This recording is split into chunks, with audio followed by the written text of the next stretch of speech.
everybody. I just love this place, huh? This is great.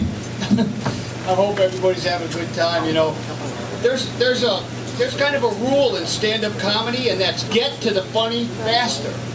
So I figured the quickest way to do that is just like skip the joke and just go right to the laugh.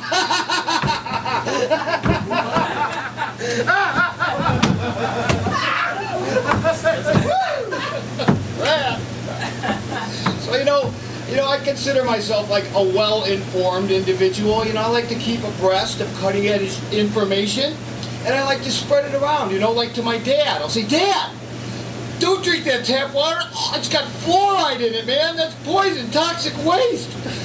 And tell Mom not to take those flu shots. They'll give you cancer. He's like, you're a whack job, kid. That stuff's good for you. Oh, God, Dad, you're killing me. You know, and then, like 10 years later, sure enough, the truth comes out, right? Yeah, I was right. Like, God, son, I guess you were right all along. You know, being the mature, responsible adult, I say, well, Dad, you know, you just could have trusted me. So then we're talking about the CIA, and I'm like, Dad, you know, the CIA, they're nasty. They smuggle in like thousands of tons of cocaine. They trade for weapons and arms for illegal warfare and covert operations. Son, you whack job. CIA is good for you. 10 years later, once again, the truth comes out, right? And me, you know, being the mature adult that I am, I said, Dad, I told you,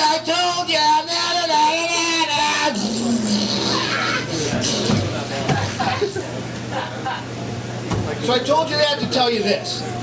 I was talking to my dad about UFOs, right? I'm like, Dad, don't you think that, you know, what do you think, maybe possibly that flying saucers exist?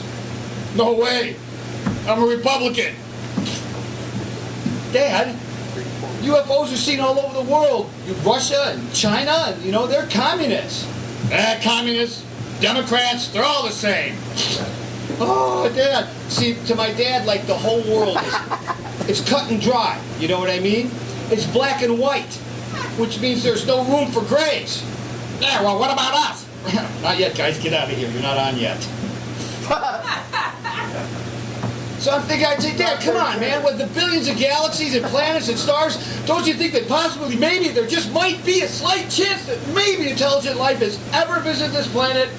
Let me see, billions of stars, millions of stars. No! Dad! He's like, well, if flying saucers were real, why don't they just land on the White House lawn? Like, Dad, they did in 1952. Squadrons of them buzzed the Capitol for 2 nights in a row. It was in the newspapers. It was on the radio. You know, look here's the video on YouTube. Look, Dad, you were around in 52, remember? Let me say, the newspaper and the radio, 1952. No! God, Dad, I don't believe it.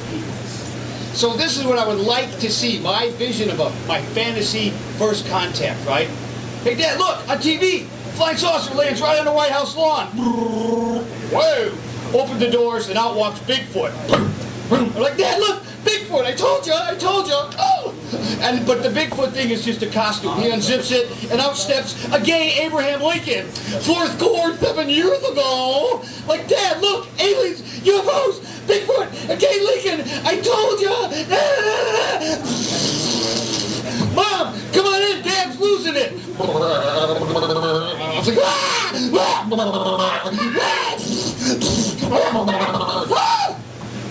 So that would be my ultimate UFO sighting. It's like, come on down, Grace. Show up and mess up my dad. Yeah, I told you. So that would be an interesting sighting. But you know what? This is a sighting I love, all right? John Lennon, right? The musician from the 60s. That's the 1960s for you college kids. So it's in New York, right? He even wrote a song about it. There's UFOs over New York, and I'm not so surprised. Strange days indeed, right? So it's a hot New York day. He just took a shower. He's naked. He looks out, boom, flying saucer right at his balcony. Boom. Hey, Yoko, come check it out. So they're both standing there naked, right? It's like, John, come on. I'm sure like a UFO would zip halfway across the galaxy. Just, you know, come on. But then I'm thinking, you know, how far would I go out of my way to see John Lennon naked, you know? But Yoko too. No way. So then he's like, the UFO's leaving. He's like, come on back, or go take me with you. Which I was thinking if he did, if they did, they took like John and Yoko on board, he'd be like, let's go down and pick up my mates from the band. They swing down and they pick up the Beatles and they're flying around. We all live in a yellow UFO, a yellow UFO. Take it away, Yoko. A yellow UFO. Ah, what the hell is that? That's it. Party over. Everybody out of the pool. Boom.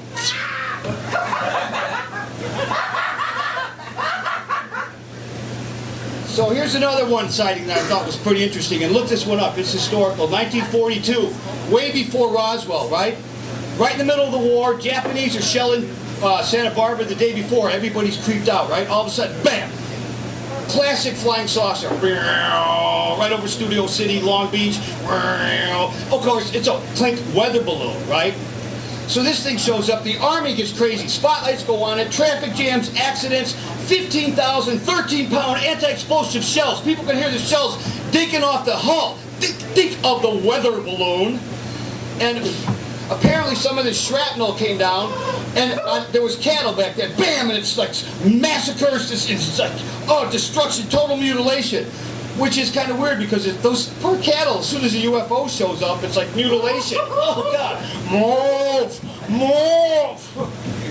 So anyway, this one guy actually was killed from the shrapnel, right? He's out there checking out the UFO. Wham! Dead, right? So I feel sorry for this poor guy. I could see, like, at his funeral, all the families, everybody's gathered around. Hey, we came for miles and miles to see him at the funeral. He's dead.